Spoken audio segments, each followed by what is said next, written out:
بہت اچھا مشترکہ نظام زندگی بہت اچھا تھا جب ایک دوسرے کے حقوق کا پتہ تھا. اب حقوق کا نہیں پتہ، لہٰذا ادھر سے آگ، ادھر سے آگ، ادھر سے آگ، ادھر سے آگ.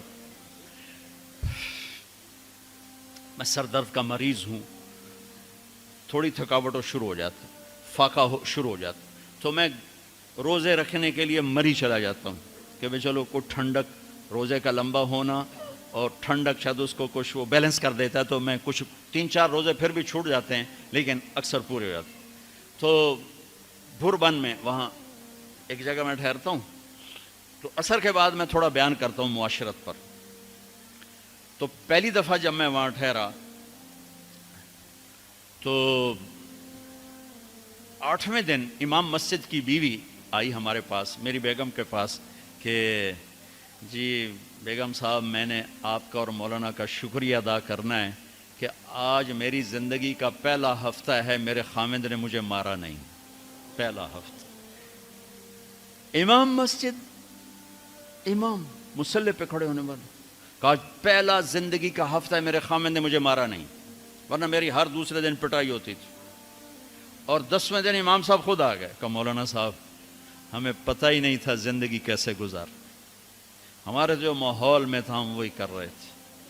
کہ میرے بہنوئی نے میری بہن کی ایک دفعہ ٹانگ توڑی، ایک دفعہ بازو توڑا، اور عالم دین ہے، عالم دین ہے. ہمیں کسی نے یہ بتایا نہیں تھا، ہم نے زندگی میں پہلی دفعہ یہ باتیں آپ کے منہ سے سنی کہ زندگی کیسے گزار. تو فرحان کی زندگی فتوے سے نہیں چلے گی کہ میں مفتی نعیم کا بیٹا ہوں،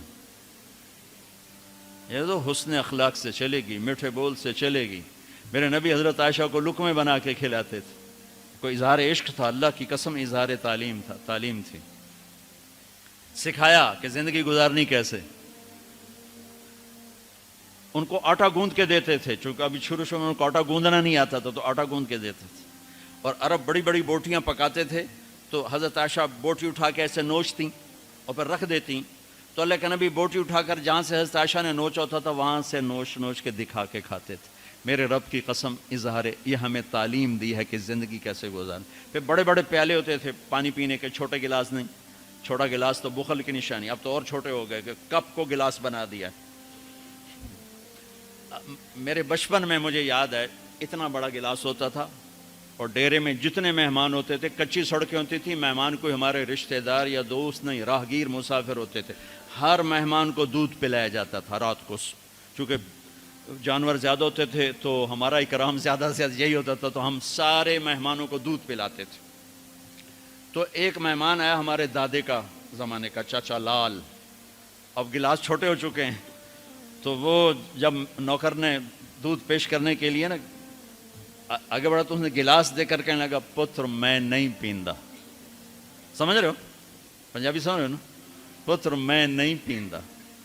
اسے کہا چاچا کیوں نہیں پینا ہے؟ کہ دو تو ود پیواں تے بے غیرت بنا تے دو نال میرا گزارا کوئی نہیں، لے جا.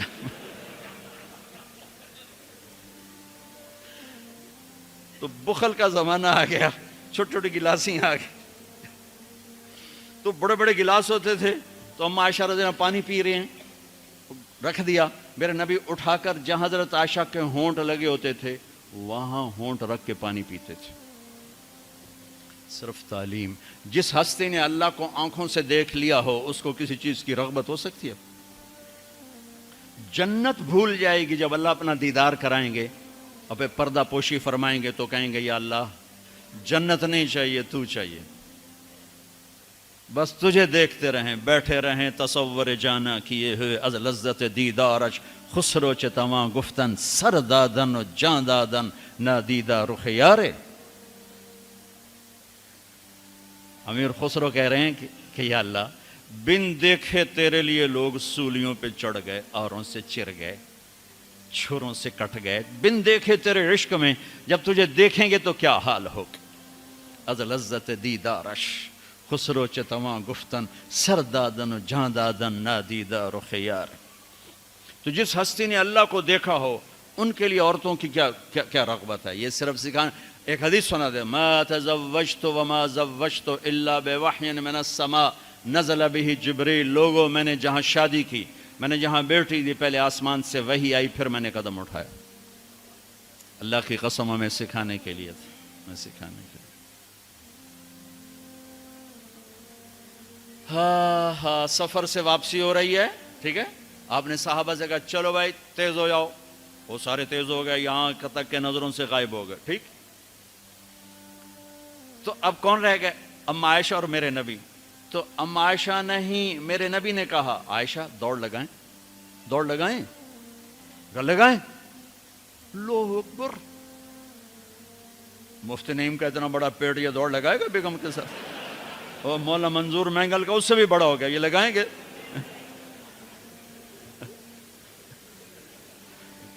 تو عائشہ دوڑ لگائیں، کہا جی لگائیں۔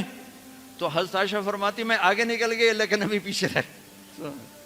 پھر کچھ عرصہ گزر گیا، کئی سال گزر گئے، پھر ایک سفر سے واپسی ہو رہی، آپ نے کہا ہاں بھائی آگے جاؤ، وہ سارے آگے جا گئے، اجل ہو گئے۔ آپ نے کہا عائشہ دوڑ لگائیں، کہا جی لگائیں۔ تو کہا ان دنوں میں موٹی ہو گئی، تبدنت کا لفظ مجھے یاد ہے، کہ میں موٹی ہو گئی تھی۔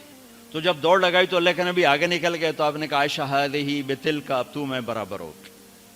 اللہ کی قسم زندگی سمجھانے کے لیے تھا۔ جہاد کا سفر سارا صحابہ کا قافلہ ہے، جنگ کا زمانہ ہے، دشمن چاروں طرف ہے، اور ہم اما عائشہ رضی اللہ عنہ اونٹ پہ بیٹھیں اور ہاتھ لگایا تو ہار غائب۔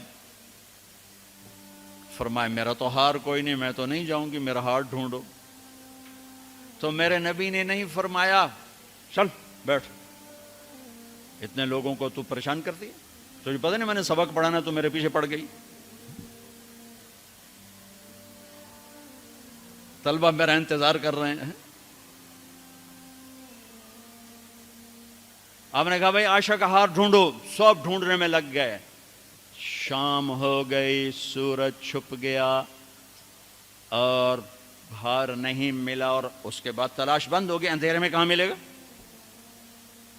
اب کیا ہوا؟ پانی رات کو عشاء میں ختم ہو گیا، فجر کی نماز کا وقت داخل ہونے والا ہو گیا، اور پانی کوئی نہیں، تیمم کی آیات نہیں اتری۔ لوگوں نے ابو بکر کو تانے دینے شروع کہ تیری بیٹی کی وجہ سے اب نماز کا کیا بنے گا؟ ابو بکر غصے میں آئے اما عائشہ کے خیمے میں، تو اللہ کے نبی گود میں سر رکھے سو رہے تھے۔ اب آپ تو باپ تھے، تو آ کر اب بول تو سکتے نہیں، اور چہرے سے دوری تیری وجہ سے ہو، اور یہاں پسلی میں ماری انگلی، زور سے انگلی ماری۔ تو کہتے میں ایسے سخت ہو گئی تاکہ میرا بدن حرکت نہ کرے کہ کہیں اللہ کے نبی اٹھ نہ جائیں۔ تو چہرے سے غصے کا اظہار کر کے، اور میرے والد مرحوم جو تھے نا، وہ گالیاں بہت نکالتے تھے، ان کی بخشش کا پنجاب کے ذمہ دار کیا تھا۔ جب میں تبلیغ میں لگ گیا تو اب وہ عادت مجھ سے شرماتے تھے، تو جب میں ہوتا تھا نا تو نوکر کو بلا کر اس کو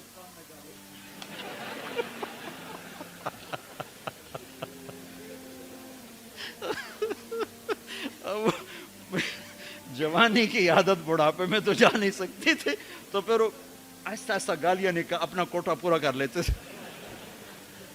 تو ابوبکر صدیق رضی اللہ عنہ میں کہ کہیں بھائی اللہ کا نبی اٹھنے کرتے رہو، انگلی مارتے رہے، تو اللہ نے آیات تیمم اتار دی۔ اس موقع پر تیمم کی آیات پہلی دفعہ 8000 سال میں یہ ہونے لگا ہے۔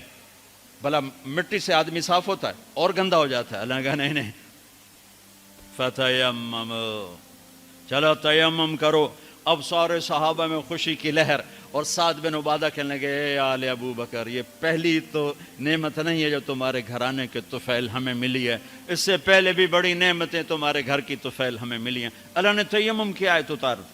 میرے نبی نے قافلے کو نہیں چلایا، یہاں تک کہ حضرت عائشہ نے کہا اچھا یا رسول اللہ اب چلیں، ہار کو چھوڑیں۔ پھر میرے نبی چلے، اور جب اونٹنی کو اٹھایا تو ہار اس کے نیچے پڑا ہوا تھا، وہ سارا باہر ڈھونڈتے رہے، ہار نیچے چلا گیا تھا گر کر۔ یہ میرے نبی کی زندگی ہے، یہ مینگل صاحب سے کہتا ہوں پڑھائیں، مفتی نعیم سے کہتا ہوں یہ زندگی پڑھائیں،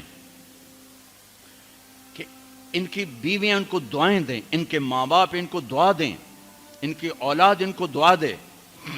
وہ باپ نہیں ہے جس کو دیکھ کے بچے ڈر جائیں، وہ تھانے دار ہے، تھانے دار بیٹھا ہوا ہے۔ وہ استاد نہیں جس کو دیکھ کے شاگرد ڈر جائے، وہ تھانے دار ہے۔ وہ خامد نہیں ہے جس کو دیکھ کے بیوی سہم جائے وہ تھانے دار ہے. خامد وہ ہے جس کو دیکھ کے بیوی خوش ہو. باپ وہ ہے جس کو دیکھ کے اولاد خوش ہو. استاد وہ ہے جس کو دیکھ کے شاگرد خوش ہو. اپنے مصنوعی روب جمانا کہ استاد کی ہیبت ہونی چاہیے. ارے ہیبت، محبت ہونی چاہیے. محبت سے علم منتقل ہوتا ہے، ہیبت سے نہیں ہوتا. محبت سے جا کر فریکوینسی ملتی ہے، کال ملتی ہے، اور پھر جذبات منتقل ہوتے ہیں. تم ہیبت بٹھانے کے چکر میں